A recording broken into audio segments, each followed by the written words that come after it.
Good evening, Mr. and Mrs. America and all the ships at sea. Did any of us ever really see the current world situation coming up on us? Not to be an alarmist or to try to push any amount of anxiety upon my audience, though I believe some amount of introspection is due here. Only 1 month ago, the United States, along with Israel, surprised the entire world by jointly launching an attack on the nation of Iran. Whatever your views may be regarding this event, it is fact and the ramifications of it are only beginning to set in.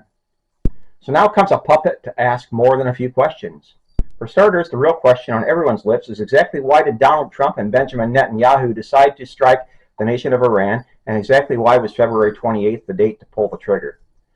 Regardless of which side of the aisle you're on in the relations to this war, I think it is safe to say that more than a few of us believe the United States was duped into once again being Israel's lapdog here.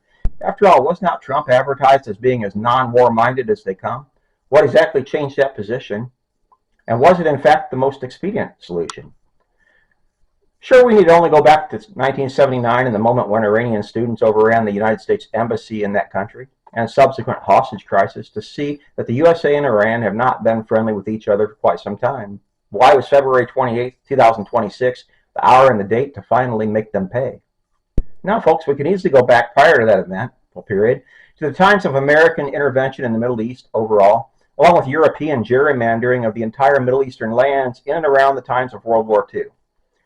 Those who have studied even a bit of 20th century history should be aware that we have always felt the need to install the leaders and regimes that we liked, not necessarily the choice of the peoples of these lands, and that should be the first cue as to what drove the 1979 overthrow of the U.S. Embassy in Iran.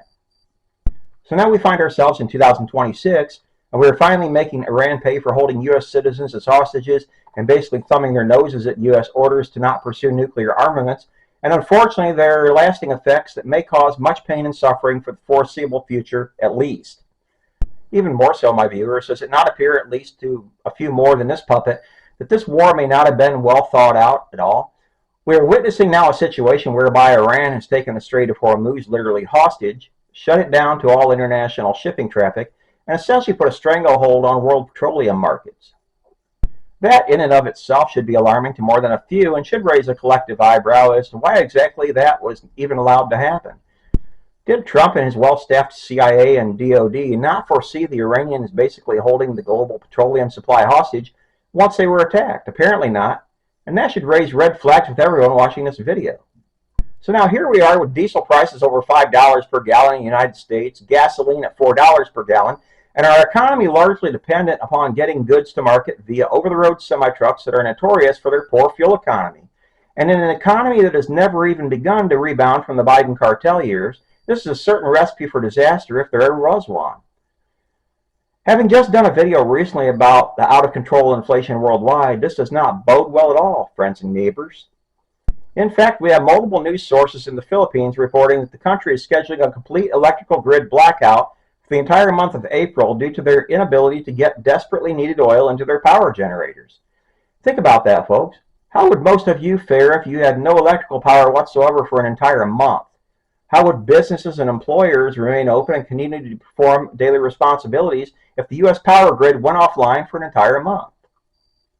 I don't know about you, my faithful patrons, but to this puppet, the entire Iranian war seems to have been hastily thought out, especially as it pertains to the after effects that could potentially now crash the global economy. When you have entire nations planning to shut down their power grids for a month at a time, maybe you should take a closer look at the supposed wisdom of your actions. Now, as I have said in episodes prior, it is far too often, far too easy for as many of us to play armchair quarterbacks on the president and his decisions. But that is the nature of that role, and it has been well established that the importance of it and its responsibilities over 2.5 centuries now. In the end, this puppet will say that the need has been there for close to 50 years now to bring Iran into line for its blatant hatred for and disrespect of the United States.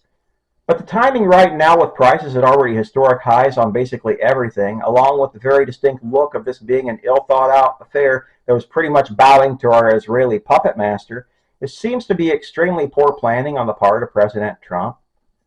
Hopefully something works out soon and proves this ragdoll all wrong, at which time I will gladly apologize and accept the egg all over my face. But until then, it is not looking good, aunts and uncles. It just is not. Good night, my loyal viewers, and sleep well.